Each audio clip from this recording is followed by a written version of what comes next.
வழிகெட்ட பிரிவுகளை பின்பற்றுபவர்களால் தவறாக மேற்கோள் காட்டப்படும் திருக்குரானின் வசனங்களை குறிப்பிட விரும்புகிறேன். இன்ஷா அல்லாஹ் அவர்கள் மேற்கோள் காட்டும் அதே வசனத்திலிருந்தே நான் பதிலளிக்க முயற்சிப்பேன். இதன் மூலம் ஒரு சுன்னி அறிஞர் கொடுக்கும் விளக்கத்திலும் வழிகெட்ட அறிஞர் கொடுக்கும் விளக்கத்திற்கும் உள்ள வித்தியாசத்தை நீங்கள் கண்டறிய முடியும். உதாரணமாக, திருக்குரானில் அல்லாஹ் குல்லா அகூலுலக்கும் இந்தி கசாயினுல்லா என்று கூறியிருப்பதாக அவர்கள் சொல்ல முயல்கிறார்கள். ஓ எனது ஹபீபே ஸல்லல்லாஹு அலைஹி வஸல்லம், என்னிடம் அல்லாஹ்வின் பொக்கிஷங்கள் இருப்பதாக நான் உங்களிடம் கூறவில்லை என்று நீங்கள் கூறுங்கள். இந்த வசனத்தை முன்வைத்து அல்லாஹ் தனது ஹபீபுக்கு ஸல்லல்லாஹு அலைஹி வஸல்லம் பொக்கிஷங்களை கொடுக்கவில்லை என்றும், நபி கரீம் ஸல்லல்லாஹு அலைஹி வஸல்லம் அவர்களிடம் எந்த பொக்கிஷங்களும் இல்லை என்றும் அவர்கள் கூற முயல்கிறார்கள். நபி கரீம் ஸல்லல்லாஹு அலைஹி வஸல்லம் அவர்களுக்கு எந்த அதிகாரமும் இல்லை, அவரிடம் பொக்கிஷங்கள் இல்லை என்பதைத்தான் அவர்கள் நிரூபிக்க முயல்கிறார்கள். இப்போது அதே வசனத்திலிருந்து எங்களது எளிய கேள்வி: நபி கரீம் ஸல்லல்லாஹு அலைஹி வஸல்லம் அவர்களுக்கு நான் பொக்கிஷங்களை கொடுக்கவில்லை என்று அல்லாஹ் தபாரக வதஆலா கூறினானா? இல்லை. அல்லாஹ் சொன்னான், ஓ எனது ஹபீபே, நீங்கள் சொல்லுங்கள், இந்தி என்று அனைத்தும் அல்லாஹ் தபாரக வதஆலாவினால் வழங்கப்பட்டவை என்பதால் பொக்கிஷங்கள் என்னிடம் தானாகவே சுயமாக இருப்பதாக நான் உரிமை கோரவில்லை. அல்லாஹுக்கின் பொக்கிஷங்கள் அவனுடைய அதிகாரத்தில் உள்ளன. அல்லாஹுக்கு யாரும் எதையும் கொடுக்கவில்லை. அல்லாஹு தான் தேர்ந்தெடுத்தவர்களுக்கு பொக்கிஷங்களை வழங்குபவன். எனவே இங்கே அல்லாஹ், ஓ எனது ஹபீபே, நான் உனக்கு அதிகாரங்களை கொடுக்கவில்லை என்று சொல்லவில்லை. மாறாக, ஓ எனது ஹபீபே, அந்த பொக்கிஷங்களை நான் தானாகவே பெற்றிருப்பதாக உரிமை கோரவில்லை என்று நீங்கள் சொல்லுங்கள் என்றுதான் அல்லாஹ் கூறினான். அடுத்த விஷயம், நமது நபி ஸல்லல்லாஹு அலைஹி வஸல்லம் அவர்கள் எப்போதாவது குர்ஆனுக்கு எதிராக நடப்பார்களா? நபி கரீம் ஸல்லல்லாஹு அலைஹி வஸல்லம் அவர்கள் குர்ஆனுக்கு எதிராக சென்றார்கள் அல்லது செல்வார்கள் என்று யாராவது நம்பிக்கை கொண்டால் நிச்சயமாக அவர் இஸ்லாமிய வட்டாரத்தை விட்டு வெளியேறியவராவார்.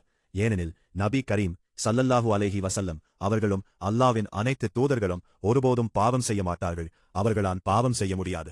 நீங்கள் குஃப்ர், இறை நிராகரிப்பு பற்றி பேசுகிறீர்கள். அல்லாஹ்வின் தூதர் எப்படி அல்லாஹ்வின் கட்டளைக்கு எதிராக குர்ஆனுக்கு எதிராக செல்ல முடியும்? வாய்ப்பே இல்லை. இப்போது சஹீ புகாரியின் ஹதீஸ். சையதுனா இமாம் புகாரி ரஜியல்லாஹு தஆலா அன்ஹு அவர்கள் இந்த ஹதீஸை புகாரி ஷரீஃபில் 6 அல்லது 7 இடங்களில் பதிவு செய்துள்ளார்கள். வல்லாஹு யுஹ்தி இன்னமா அனா காசிம், அல்லாஹ் வழங்குபவன், நான் விநியோகிப்பவன். மேலும் இந்த அதிகாரத்தில் ஹதீஸ் இவ்வாறு தொடங்குகிறது: அல்லாஹ் வழங்குபவன், நான் விநியோகிப்பவன் மற்றும் காசின் பாதுகாவலன், பொக்கிஷதாரர்.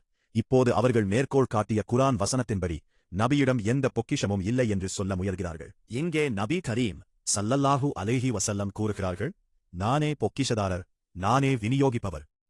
அல்லாஹ்வினால் வழங்கப்படும் எந்த நிம்மத் அருட்கொடையாக இருந்தாலும் அது நபி கரீம் ஸல்லல்லாஹு அலைஹி வஸல்லம் அவர்களின் ஆசீர்வதிக்கப்பட்ட கரங்கள் மூலமாகவே விநியோகிக்கப்படுகிறது. நபி கரீம் ஸல்லல்லாஹு அலைஹி வஸல்லம் அவர்களின் மற்றொரு ஹதீஸ்: ஊதீது மஃபாத்திஹ கசாயினில் அர்ஜ், பூமியின் பொக்கிஷங்களின் திறவுகோள்கள் எனக்கு வழங்கப்பட்டன. அல்லாஹு அக்பர். இங்கே அல்லாஹ், ஓ எந்த நபியே, உங்களிடம் பொக்கிஷங்கள் இல்லை என்று சொல்லுங்கள் என்று சொன்னதாக அவர்கள் கூறுகிறார்கள்.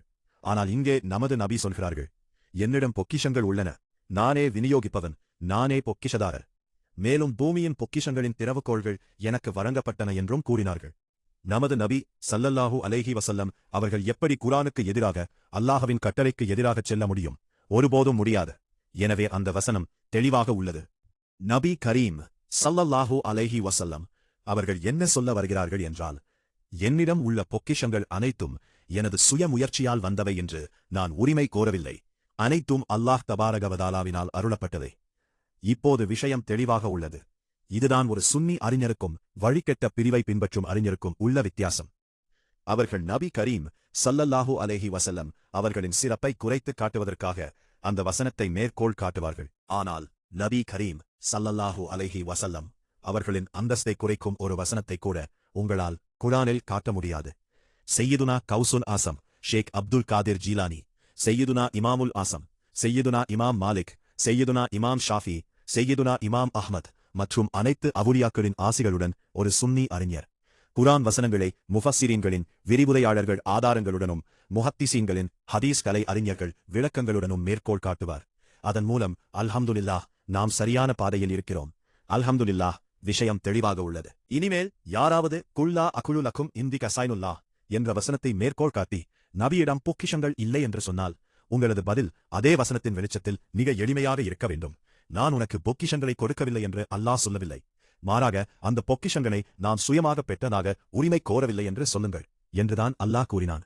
ஆம், அல்லாஹ் எனக்கு வழங்கியிருக்கிறான், நான் விநியோகிப்பவன், நான் பொக்கிஷதாரர். புகாரி ஷரீப்பின் இந்த ஹதீஸிலிருந்து ஒரு புள்ளி. நமது நபி, நான் இவ்வுலகில் வாழும் வரை மட்டுமே பொக்கிஷதாரராகவும் விநியோகிப்பவராகவும் இருப்பேன் என்று கூறினார்களா? இல்லை. நான் இவ்வுலகை விட்டுச் சென்ற பிறகு அல்லாஹ் வேறொருவரை நியமிப்பான் என்றோ, அல்லது நான் பிறப்பதற்கு முன்பு அல்லாஹ் வேறொருவரை நியமித்திருந்தான் என்றோ உங்களால் எந்த ஹதீஸையும் காட்ட முடியாது.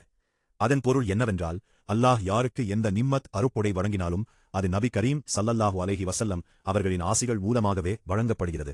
இது நாங்கள் மட்டும் சொல்லவில்லை, அஹ்லு சுன்னத் வல் ஜமாஅத்தை உலமாக்கள் மட்டும் சொல்லவில்லை. நாங்கள் என்று சொல்லும்போது மார்க்கத்தின் மாபெரும் அறிஞர்களை குறிப்பிடுகிறேன்.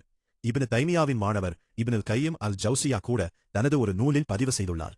இவ்வுலகிலும் மறுமையிலும் உள்ள அனைத்து மக்களுக்கும் அல்லாஹ் வழங்கும் அனைத்து நிம்மக்களும் அல்லாஹ் எதை வழங்கினாலும் நபி கரீம் ஸல்லல்லாஹு அலைஹி வஸல்லம் அவர்களின் ஆசிர்வதிக்கப்பட்ட கரங்கள் மூலமாகவே வழங்குகிறான்.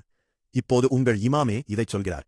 எங்கள் இமாம்களை நீங்கள் நம்பவில்லை என்றாலும் பரவாயில்லை, குறைந்தபட்சம் உங்கள் இமாமின் விளக்கத்தையாவது ஏற்றுக்கொள்ளுங்கள்.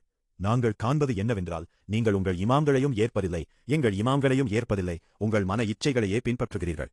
தங்கள் இச்சைகளை பின்பற்றுபவர்களின் எங்களுக்கு எந்த தொடர்பும் இல்லை. அல்லாஹ் தபாரக வ தஆலா நம் அனைவருக்கும் அஹ்லுஸ் சுன்னதின் அகீதாவில், கொள்கையில் உறுதியாக இருக்கும் தஃபீக்கை வழங்குவானாக.